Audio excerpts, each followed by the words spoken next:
And good afternoon, everybody, and welcome to our latest webinar, and thanks for joining us today.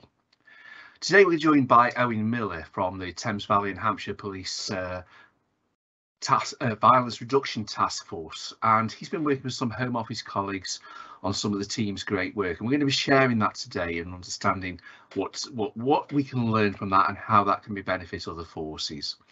In a couple of minutes, we'll ask Owen to share his screen and to present his experience and actually give us a live demonstration of the capability that they've built using the out-of-the-box capabilities of Microsoft 365. Of course, one of the many benefits of the all forces adopting the National Digital Policing Strategy is that what we build in one force can be used in other forces because we all share a common blueprint, and we are in the process of working with Microsoft colleagues to improve the automation of the app at the moment, and we'll have this available for you in the PDS solutions catalogue. I'm also going to lay down a bit of a challenge for all forces today. Today you'll see what's been developed in-house with the team that's got there, using the skills and the tools that are available, and it truly is for policing by policing. So if we've all got the same tools, what can you do with these sort of things, and can you share them back with us so other forces can learn them? Thames Valley have been helpfully working with us, and we've made this app available alongside loads of others that are in the solutions catalogue, including the Operation Hampshire one, which we covered last week, and I've developed an app, an acronym finder, that's available to you as well now. So these are there. We want to gather what the best of everybody's doing and make them available to others to use them. So Owen, if you could pop your camera on for me, and let's start off with what's your role and why did you start looking at this particular issue? Hi David, yeah, so I'm part of the data and targeting team of the Violence Reduction Unit, and our remit is to create kind of applications and use our data hopefully to reduce serious violence across the Thames Valley. We started looking at this because over the last couple of years the Home Office have given us funding around tackling serious violence, and we've had to give some data returns for kind of what we would like to do with that money. But in previous years they've been fairly generic. They've been kind of tell us about the number of operations that you funded. This year we had a much more specific target where we needed to provide event level data telling us exactly when one of our officers have been into one of our tasking areas, both to kind of tell the Home Office a bit more about what we've been doing, but also to help us run a force-wide randomised control trial to actually understand whether things like hotspots policing really does reduce violence in the way that we think it does. So what was the situation before you developed this app? So the situation before the app was we didn't really have a process to collect the data in this way. We have a tasking database in the Thames Valley. It does a role, but it certainly wasn't going to enable us to collect the data in the way that we needed. The other really important part of it is that it generally needs updating from a laptop, or most of the time from a desktop computer. So officers were going out on the patrol, they were doing their tasking, and they were having to come back to the police station and update those records each time, rather than being able to do that whilst they're out and about kind of in the field. We also haven't really ever had any access to our airwave data, so in terms of finding out where those officers have actually been within the hotspot, we haven't had a capability to do that. And when we've tried to do this previously, there've just been kind of spreadsheets, emails everywhere. It's been a massive kind of admin burden on us, and this year we were having to, as I say, run something that was force wide, but with the kind of limited team that are also doing loads of other things at the same time. So we needed something that would enable us to kind of get it set up and let officers go off and do this 24 hours a day without loads and loads of admin involvement throughout. And I'm sure with that process, there was lots of times where patrols were happening, but they were never being logged down, so you weren't able to prove they were happening and what impact they were having. We had no idea. So the kind of challenge was trying to develop an application or a process that let us do kind of three really key things. So it was how we get our officers and staff excited about hotspots policing. They are immensely busy, and we needed them to be able to pick this up alongside all of the other work that they were doing. But we also needed that really detailed tracking in a way that we haven't had before. But the kind of final component of this all, due to the timeframes involved and the money we had, we needed to be able to do it within the solutions that we already had placed within the force, the software that we had, and that was kind of where the opportunity to use Power Apps came up and looked like a really nice fit. Okay, so let's take a moment to actually explain how this app works, if we could, please, Owen. All of the data for the application and everything that kind of underlines it sits within SharePoint. It made a lot of sense. It was really easy to edit. It was easy for loads of people to get involved in maintaining that as well if we needed to do. So at its basis, we have a list of all of our hotspots across the force, which, as I say, is kept on SharePoint.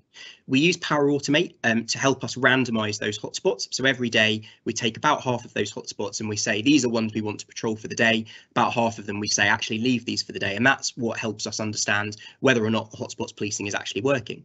We've then built a dedicated Power App that sits over the top of that SharePoint list and enables officers to identify where those hotspots are during the day. And we can show you a little bit about what that looks like in a second, but it's replaced the need for an additional kind of briefing pack or a PowerPoint deck around where those hotspots are.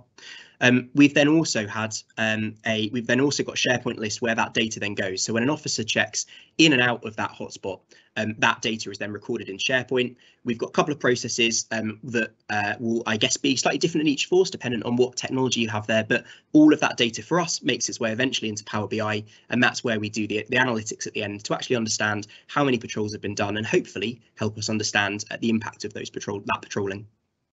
And it's worth it just perhaps reflecting on where you are in the force in terms of your rollout. So all officers are using the Microsoft 365, they've got the mobile devices. What sort of benefits has that enabled you to do in this case? I mean, one of the massive benefits for us was because it's all within Office 365 generally, it was so much easier being able to go back to our information governance teams and our information assurance teams and explain a little bit about where this data is going and what we're actually doing with it. We're not having to take it out. We don't have to have loads of manual work, loads of spreadsheets being sent over there. It's a much more kind of secure and scalable way to collect and process that data. So having just gone and done the DPIA for it, it's been a much easier process than had we been trying to use loads of additional kind of third-party bits of kit, I think. And if I can ask you to demo the screen for me in a second, but what's the feedback been like from the front line in terms of using it? We were really worried when we kind of first started to push it out, because we were concerned that actually officers would see this as another bit of bureaucracy. It's another thing that they're being asked to do. But actually, the feedback has been fantastic. It's been really, really positive. People have found the ability to record what they're doing whilst they're out and about still. They're not having to come back to the police station and sit in front of a computer and waste loads of time filling in documentations. They're able to do that still whilst they're out serving our communities. And that's been really exciting, so much so that they have come back off their own back, actually, some operational cops, and asked us to expand the app a little bit more to enable them to record some of the other work that they do, which traditionally we just haven't recorded at all. We've got no idea how much of it they do. I've just popped on the screen there some numbers from yourself in terms of where we're at. So let's have a quick look at what the officers actually see in the tasking database, if we could. So if you so this is what officers see when they log on to the app. Obviously, it's a kind of a rectangle. It's meant to be viewed on a phone screen, so that's why it looks slightly odd within our browser. But so the officers would click into the application itself, and they would then be presented with a list of hotspots that are available for them to patrol today. So again, these have already been randomised. They don't need to do any thinking about whether or not it says yes or no. And they would then go through and have a look at a hotspot that was near them. So let's say I'm the Armed Response Unit in Oxford for the day. I would click into the Oxford tasking. And it would show me then the map eventually will come up a little bit slow because I'm presenting, but it also gives them some really important details about why that hotspot is there. So it tells us why the hotspot's there, any actions that are required, and we can customize those for each hotspot. Importantly, any officer safety details that they need to know about, and then just some details to help them get there if they need to be using a sat nav. They've then also got some mapping, so they can click in, and those are just static image tiles that are able to show the officer whereabouts in that hotspot area we want them to go, and we can use that to kind of flag up particular areas that are of interest of us. And I think it's just worth me pointing out, this is random, this is a dummy data at the moment we're demoing This is today. all dummy data. So this is the version of the app that's hopefully going to be going into the solutions catalogue later this week. No problem at all. And I think that's one of the important things is that this app has been developed within the security wrapper of the existing 365 space for the force. So you haven't had any extra implementation or assurance issues to deal with in terms of managing the security of the solution. No, it's been really easy, and it's been the same place where ordinarily our hotspot information would have been. If we're talking about taskings, we're starting to make much more use of SharePoint, so it made perfect sense to build something that just sat on top of that rather than something that we have to export and update separately. That's fine. So how does the data get into there, and what's the database look behind it? Yeah, so once an officer has identified a hotspot that they would like to mark a patrol in, they click on this record activity button. They then go through, they can give us some additional details. So I can say the vehicle number that I'm in, I can tell me the type of patrol that I'm doing. So let's say I'm going off on a foot patrol. And they can also, which was a bit of functionality that was added partway through, they can tell us who they are crewed with, which has been a really popular feature. So we can actually see who we can count all the people that have been out on patrol together. When they then click check-in, that sends all of that information plus the location of the device at the point at which they do the check-in off to our SharePoint list. So instantly, if we refresh our dashboard, we're able to see that we've got an officer out in that tasking area. They've then got this timer function. So we know that we wanted patrols to be about 15 minutes long. This time has actually meant that our average patrol length is about 16 minutes in most of our hotspot areas, which is fantastic. It's kind of 2 because people think they've spent much more time there than they have. So that's been really useful. Once they're ready to check out, they then just click the proceed to checkout button. Similar process, and they just tell us a little bit about what they've been up to. So how many members of the public have they spoken to, how many positive interactions, how many stop and searches, and then if they've made an arrest, they can indicate on that there for us as well. Click checkout, and again, it just pings that information across to us, and then goes back to the start. So a really simple process, something that's really easy to do, particularly when officers are still sat in their car. So all of that information then for us goes into a Power BI dashboard. So it's kind of automatically pushed through. This dashboard refreshes about every 2 hours during the day. So it gives us a really up-to-date picture of actually how well our patrolling is taking place in our hotspot areas. And we can go through and do a number of things. So we can go and have a relatively high-level view of actually kind of how many patrols are happening, how many hours we've spent in our patrol in our hotspot areas so far. And we can drill right down to the individual hotspots and have a look at how good those patrols generally are against the benchmarks we've set. So how many of them are between 13 and 20 minutes, and how many of them have been done when we thought we were going to do a patrol in a hotspot. So data that we just wouldn't have ever been able to bring together had we been doing kind of manual process, sending loads of emails around. That's phenomenal. And what sort of difference does that make to the analysts and the intel team?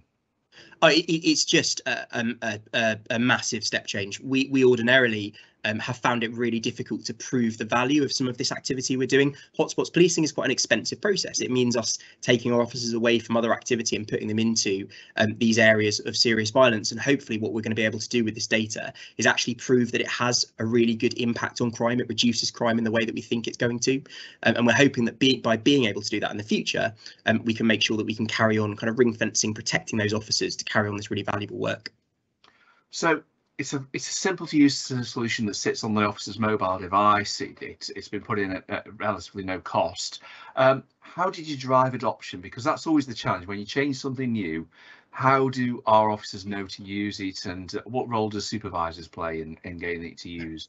Yeah, so the whole application was built with the kind of idea that it's as simple as possible to use. So we're really lucky that the training behind it's been really minimal.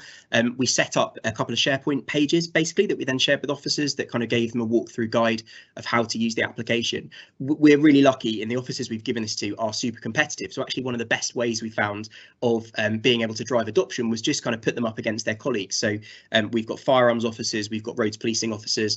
Anyone that works with either of those teams will know that if you tell them that the other team is doing better, they will get out and get on with some of these patrolling. So that's worked really well for us. And the fact that we're able to give almost real-time feedback to supervisors means that they can carry on that kind of positive reinforcement.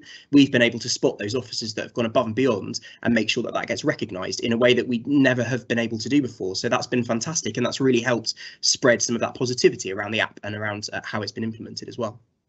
Now, we all know policing can be difficult to plan for. So what happens, say, an officer's checked in and started a patrol and suddenly has to vanish off because the radio's gone and they've been deployed to something? How does the process pick up on, that the time is still continuing? Yeah, so because we've counted those check-ins and those checkouts separately, it means that we can do some work in the background to identify and kind of try and correct for those. So we don't lose that patrol completely. We still know that they've been there. And then there's a little bit of work that we're doing to try and understand whether we can capture some better metrics about what they've gone off to do, and particularly by linking it with some of our additional data. But because we're able to track it right down at an officer level, we're often able to say then by linking it with our call handling system or perhaps with some of our crime data where they've then gone off to and what the outcome of that patrol was. Is there any opportunity to use the GPS data from the device in this? Yeah, massively. So we actually collect it as part of the process, and we are using that in a couple of ways. We're using it to help us understand much more about where those officers actually are in the hotspot. Our hotspots are about each side of our hexagons we use is about 150 meters, so there's still quite a lot of space within our hotspots. We're able to actually see where an officer has checked in and out, so we're able to see, are there particular parts of our hotspots that maybe haven't quite received the same attention. And we're also using it to understand how kind of good officers are at actually checking in and out when they're in the hotspot themselves. So we know that if an officer is tasked to go off to another call, they will often check out kind of a mile or two away from the location. Because we've got that data, we're able to kind of provide that as a calculation within the dashboard itself. I suppose the million-dollar question in here, are there any indications of the benefit of the patrols versus the impact on crime and incident levels in that community? So I am really hoping there will be, because it's a randomized control trial. The whole team is kind of, we're not even allowed to look at the results ourselves. So we are waiting until hopefully the end of April, at which point we'll publish the results of our randomized control trial, and hopefully seen a really positive impact. But even if we haven't, we've learned so much through this process that hopefully will help us run better hotspots work in future years. Just a couple of questions, Owen, from the Q&A. How do you select the hotspot areas and define them? Are these neighbourhood policing problems or general patrol and response hotspots?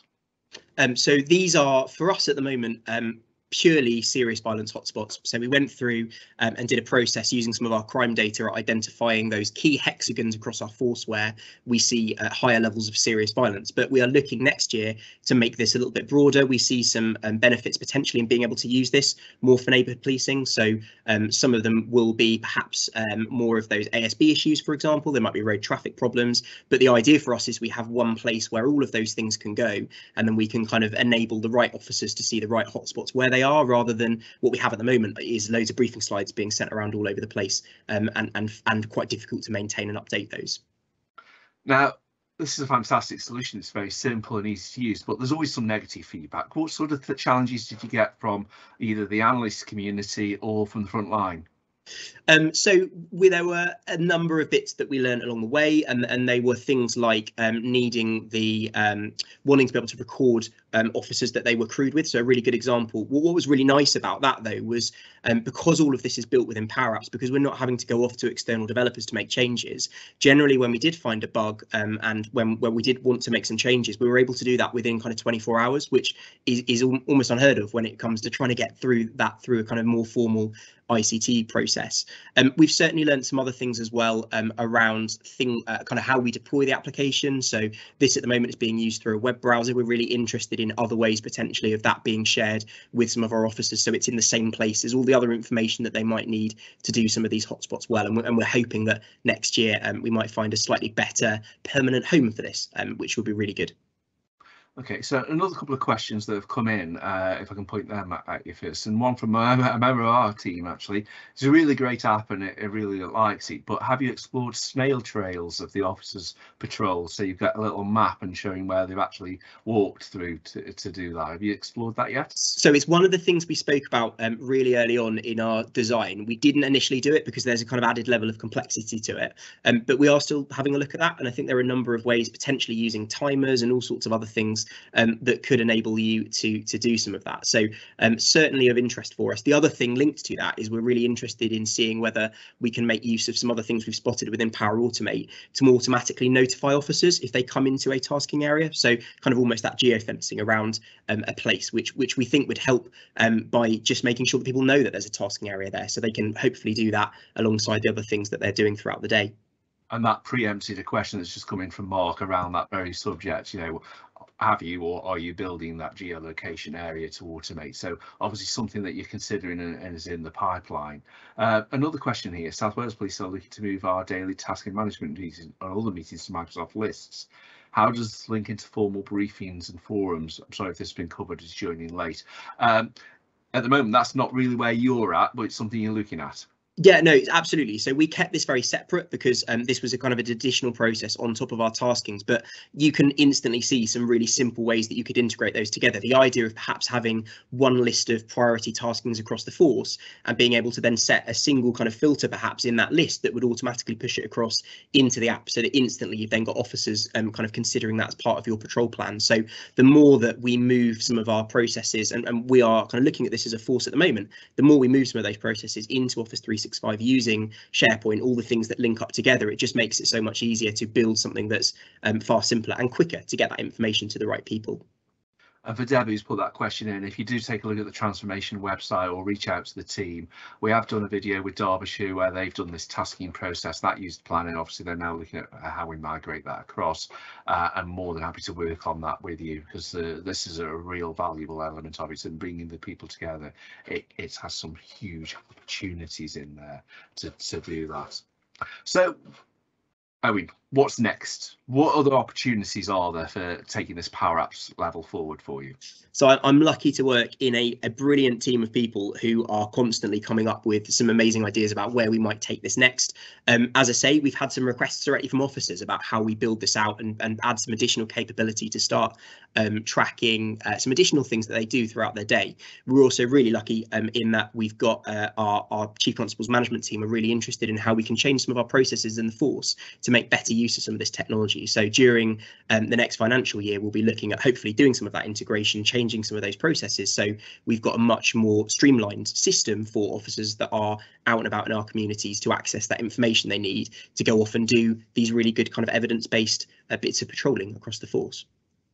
Just another couple of questions have come in. John from Sussex is asking, does the vehicle geolocation data come from their onboard internet connected telemetric system and get added automatically? But I believe it's probably just the mobile devices. So everything that you've seen here today is just using the mobile device and the GPS within the mobile device. Although it's a really good point he's raised, because we're collecting that little bit of information about the vehicle, we are now actually able to start linking that back up with our airwave data that we're receiving from the vehicles, and Power BI has been a really good resource in kind of helping to much more cleverly and simply match some of those bits together. So that's been enlightening, because it's again helped us understand actually our officers remaining in the vehicle when they're out on patrol, even when they've perhaps said otherwise. So so much that we can do hopefully over the next couple of years with that too.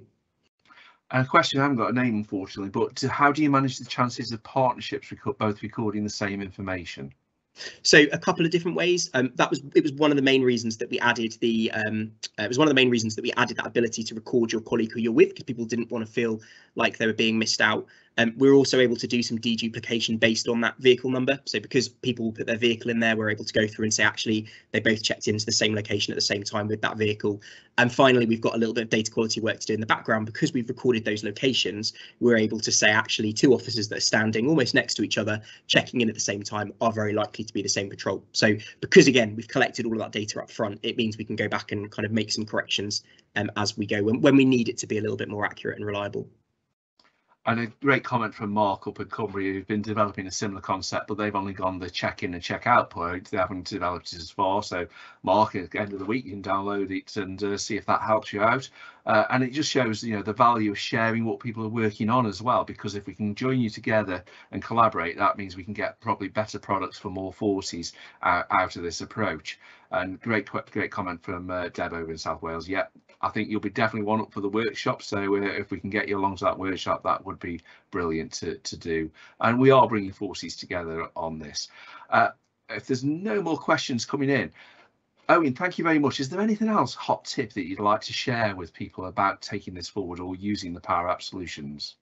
So the only thing I would say was the whole application actually came out of one of the App in a Day workshops that was run, and it was a really good way of us just having enough of an understanding as a team about what you could potentially do with Power Apps to then start spotting some of those opportunities within our own force. So if another one of those is advertised, I would really encourage people to go off and have a look for one of those. And we're constantly working on those with Microsoft, and we'll make sure they're available to people as they come in. So it's getting close to the half past the hour, so let's just signpost some of the other things that are going on. So hopefully you're letting us know whether you want to do a workshop. I get a sneaking feeling that this workshop could be really valuable, so we'll start looking at that for April.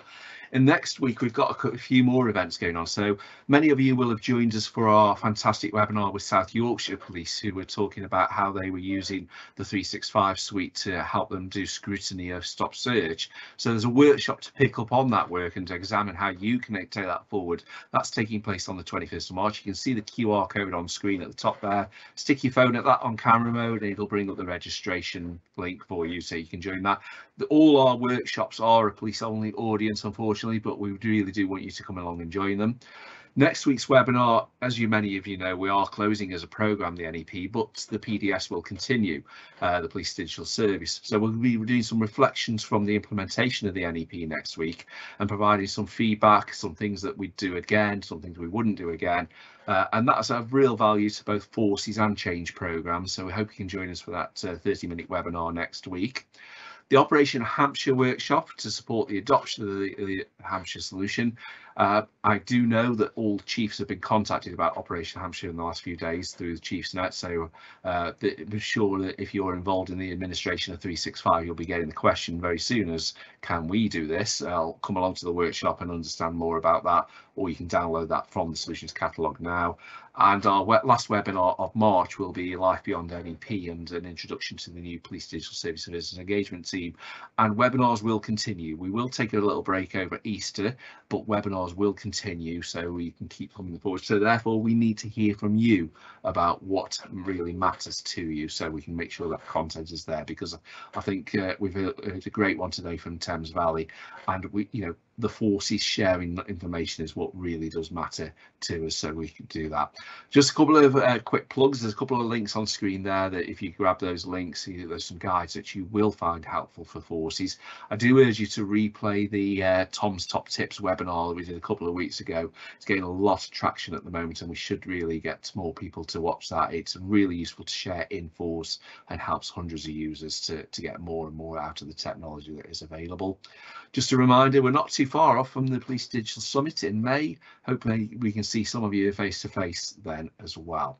So thanks very much for all your questions. We'll help use those to form what's going on. Remember to keep in touch. You will have spotted that the enabling centre has changed colour. It's a bit more purple now, and that's in line with lots of other things that are changing as the business's normal transition from NEP to PDS goes on. So you'll start to see the transformation website, which is going to stay around a few more months yet, but we are going to change that to the PDS.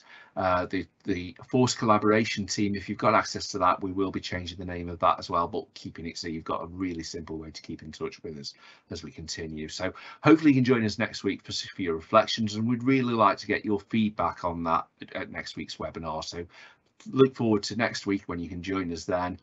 We've just popped a link into the, if you can't access the enabling catalogue, the enabling centre or the solutions catalogue, click that link and we'll be able to grant you access. So thanks for joining us. Really big thank you to Owen and Thames Valley for everything they've shared with us today, and hopefully see you next week.